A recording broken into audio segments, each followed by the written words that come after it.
Well, hey there, let's talk about what comedy and comedians taught me about being a top banana and all the cool things you could do to succeed in business and in life. The easiest, fastest, simplest, most fun way possible. Sharon Horne-Ellstrom here with What's She Up To Now, day 937 days, just documenting my journey from the offline brick and mortar world, corporate world, to the online world. Spent 47 years running at least 27 different businesses and industries, as well as over a quarter century of that simultaneously in the corporate world, in corporate America, working for some of the most amazing, fun corporations on the planet. Some global corporations, some family-owned big corporations, all fun, all learning experiences. Not all experiences good, but all learning experiences. There's a difference. And how that formed and molded me, and then my opportunity to go and let all of that go and transition to the online world as part of my divorce. So even divorce has an upside, right? It allowed me to do what I want, when I want, where I want, with whomever I want, wearing what I want. And that for a couple of years was my pajamas. I'm transitioning out of my pajamas into my hustle clothes. I laugh because I was a hustler until I hit about 50. Then I had a sudden cardiac arrest, dropped dead, and it had totally changed my perspective on how complicated and hard business is versus how we can set things up to work for us, no matter who we are, no matter what we like, no matter what our personality and past experiences have been. So thinking about comedy today and the power of the lessons I learned from going to my sister and my brother-in-law's comedy show in the early 1980s. In the early 1980s, they had a comedy club in Dallas, Texas, named the Comedy Corner. I don't know if anybody's old enough to have been there, but the place was a freaking riot, and it was a blast. I probably had some of my most fun times ever at that comedy club. And I didn't realize at the time that I was learning things, and I was seeing people demonstrate for me how to be successful in their trade and in their life, how to create a product or how to let your audience, your people, your customers help you create the perfect product for them. And what comedians do, if you've never been to a comedy show, or if you've never been involved with comedians, they actually live what's called the quality circle, the quality cycle. And when I was in college, I was a nerdy engineer, and I learned as part of my engineering courses the quality function and quality cycle: plan, do, check, act. And I got to see it in action because comedians actually apply the same cycle to their creation of their product or service, which is their comedy act. They go out and they repeatedly tell the same joke and tell the same story, and they tweak and test and adjust it based on the reaction of their audience, the reaction of the customer. And then if they get the reaction they want, if people buy it, they laugh, they love the joke, they keep it in and they make it a permanent part of their product or service, their act. If it bombs, and if it bombs over and over again, they might try and tweak and work on a story or a joke for months, days, weeks, months, even years. I knew a comedian that carried a notebook around with him all the time, and he was always working on his material. He was always working on his craft and trade and continually improving his material, and then practicing it every night. He'd practice it on an audience, and the stuff that worked, the stuff that was awesome and hit, he kept in, and the stuff that didn't work, he'd rework it for a while, and then he'd know when it was time to just let it go. Because he was becoming a master, the top banana at his craft, at his trade. And there were a lot of them that did that. The ones that did that, it's really interesting over, decades later now, to look and see the comedians that went through that that just happened to show up and be part of that.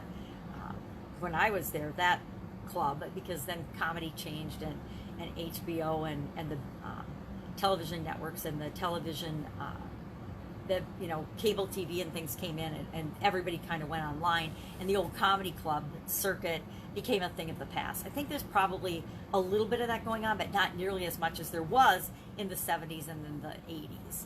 So learned a lot from that, and the ones that were really successful actually did that. They applied the plan, do, check, act cycle, whether they knew they were doing it or not. I'm sure they didn't, but they just knew that successful comedians, this is what they did.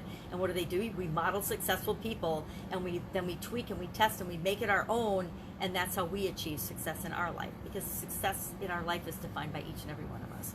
So really interesting. I think I'm going to do a Supersize Your Business special little training or course on that, because I think it's such a powerful example. And I'll come up with other examples besides comedians that do that, and share some of the experiences that I've had and some of the experiences that people that I work with have had, because it's so powerful. And it's funny that I laugh at myself now that I'm still 35 plus years later actually using something that I learned in college. I love it. Think of all the useless information we pick up along the road of our lifetimes in grade school, high school, even in college, of all the things I learned in college. And I went to college a long time. Of all the things I learned in high school, there's only probably a handful of things that I actually use today that I learned. One was I learned how to learn, and I learned how I needed to learn and retain material for me. That is probably the greatest gift that I got out of college. And it didn't come easily. It was definitely a very hard-fought lesson learned. Was how to study and how I learned, because it's different than anybody else, right? Each of us learns slightly different. Yeah, some people are visual, some people are auditory, some people are kinesthetic learners, whatever. You can call it whatever you want. We all learn differently. It's my biggest beef with the school system is, here's the way we teach it. Everybody must do it this way. If you don't do it this way, you're a failure.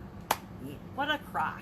So, anyway, I think that we'll go ahead and do it. But that was one of the biggest lessons I learned. And then another thing that I continue to use over the years and decades is plan, do, check, act. Plan, do, check, act. Plan, do, check, act.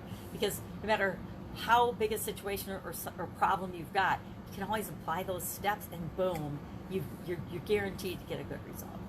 So that is what I was thinking about. Supersize Your Business, Top Banana. This banana is definitely going into banana bread. And I think it's entertaining. Now all the marketing that goes on even bananas. It looks like Disney, I can't even tell with my magnifying glass, must have a movie or something coming out called Soul.